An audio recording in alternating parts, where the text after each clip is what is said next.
अस्सलाम वालेकुम। आज की कहानी का उन्वान है आज़ान की आवाज़। मुल्ला नसीरुद्दीन एक मस्जिद के इमाम थे और उनको ये बड़ा रंज रहता था कि बाजमात नमाज में सिवाय चंद ज़ईफ़ लोगों के कोई नमाज़ पढ़ने नहीं आता था। हालांकि वो महल्ला काफ़ी लोगों से गुंजान आबाद महल्ला था, पॉपुलेशन बहुत ज़्यादा थी, लेकिन मस्जिद में बहुत कम लोग नमाज़ पढ़ने आते थे।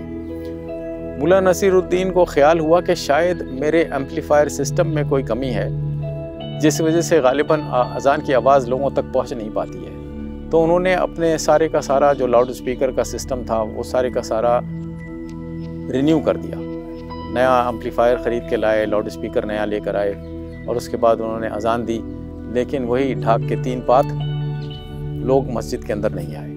फिर मुल्ला नसीरुद्दीन ने सोचा कि मैं इसको टेस्ट करता हूँ कि वाकई अज़ान की आवाज़ बाहर जा रही है या नहीं जा रही है। तो एक दफ़ा उन्होंने अज़ान दी तो ये सोचा कि क्यों ना मैं इसको ख़ुद टेस्ट करूँ। तो जब वो अज़ान के शुरू में उन्होंने अभी शुरू ही की थी अज़ान, तो उन्होंने नोट किया कि कोई अटेंशन नहीं दे रहा है, अपने लोग कामों में मसरूफ़ हैं। तो मुल्ला नसीरुद्दीन, चूँकि वो जो एम्पलीफायर था वो कॉर्डलेस था, उनकी जेब में था, तो वो अज़ान देते देते मस्जिद से बाहर निकल आए और गली में चल चल के अज़ान देने लगे। जहाँ जहाँ लोग ज़्यादा थे वहाँ पहुँचना शुरू कर दिया। और जब उन्होंने अज़ान ख़त्म की तो तकरीबन वो मस्जिद से 100 गज़ दूर गली के किनारे पर पहुँच चुके थे।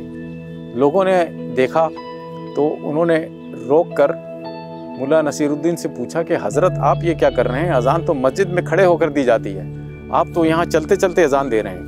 मुल्ला नसीरुद्दीन ने कहा कि मैं असल में ये जानना चाह रहा था कि इस अज़ान की आवाज़ आपके कानों तक पहुँच रही है या नहीं पहुँच रही है। ये तो था जनाब एक छोटा सा चुटकुला, लेकिन इसके अंदर जो सबक है वो बहुत गहरा सबक है। वो सबक यह है कि अज़ान का मतलब यह है कि आपको नमाज के लिए बुलाया जा रहा है। अब आप उसको इग्नोर ना करें, क्योंकि ये आपको कहा जा रहा है कि अब अल्लाह की तरफ लौट आओ। जुमे की नमाज़ के लिए तो बाकायदा कुरान करीम में कहा गया है कि जब तुम्हें जुमे की नमाज़ की अज़ान सुनो तो सब काम छोड़ दो। उसकी तो एक बैकग्राउंड थी कि लोग वहाँ पर नमाज़ पढ़ने के बजाय तिजारत में लगे हुए थे, तो ये आयत उतरी। लेकिन दूसरी तरह से भी आप ये देखें कि मुसलमान के ऊपर 5 वक्त की नमाज़ें ख़ास औक़ात में फ़र्ज़ हैं और ये हमें हुक्म दिया गया है कि अपने नमाज़ों की हिफाजत करो।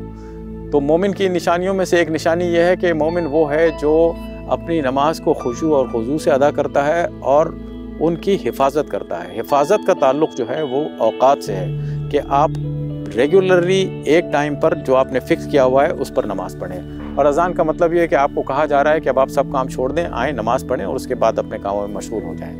बाज़ मसालिक में तो तर्क नमाज कुफ्र के करार दी जाती है, क्योंकि वो उन मसलक में ये कहना है कि अगर आप नमाज के इनकारी हैं तो आपने एक गुनाह कबीरा सरजद कर लिया है, इस वजह से आप मुसलमान नहीं रहे। लेकिन ये बहुत इम्पॉर्टेंट बात है कि अब हम अगर कभी नमाज सुने तो अज़ान सुने तो उसको फ़ौरन नमाज अदा कर लें। और एक मैं छोटी सी मिसाल आपको दूं कि देखिए, हलाल चीज़ें रमज़ान के महीने में हम पर हराम हो जाती हैं दिन के दौरान, क्योंकि वो हमें हुक्म है कि आपने रोज़ा रखना है। तो इसी तरह से आप फुटबॉल का मैच देखते हैं, वो हलाल है, उसमें कोई गुनाह नहीं है कि आप अपने फारिग वक्त में बैठे हुए फुटबॉल का मैच देख रहे हैं। लेकिन अगर अज़ान हो गई है तो फिर वो फुटबॉल का मैच अगर आप देखेंगे तो सवाल उठाया जा सकता है कि क्या ये जायज़ बात है कि आपने अज़ान को इग्नोर किया और उसके बावजूद आप फुटबॉल का मैच देख रहे हैं। तो बस वक्त की पाबंदी कीजिए नमाज में और कोशिश कीजिए कि